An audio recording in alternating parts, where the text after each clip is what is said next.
Hello guys, welcome to this video. So in this video I will show you how to validate emails inside Python very simply using this third-party package.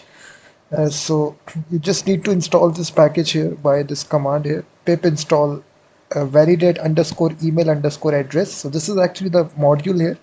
So once you install this, you can safely use this module inside your Python script.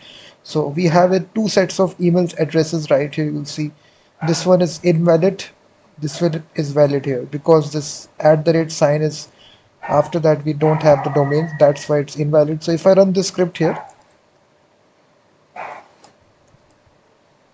you will see it will return for the first address it will be a valid email address, and for the second one it is saying false. So it's very easy to do.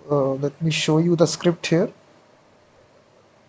So first of all, what you do right here, you simply first of all require the package. So we simply write here from validate underscore email underscore address. It actually contains this function here which is validate underscore email. So in this way you first of all import this package. So after importing this package we can actually validate a set of email addresses. So we can have, you can just declare a variable here where you can store all the email addresses that you want to validate. So after storing these inside your variables right here, now we can safely call the function that we imported, which is this validate underscore email. We can pass the first email, and similarly we can pass the second email to this function. So it will either return true or false depending upon whether the email is valid or not. So the first one, as you can see, it's a valid email.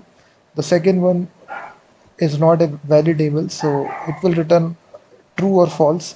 So as soon as I run this Python script, you will see it will return the first one is a valid email, and now the second one is not a valid email, so it return false.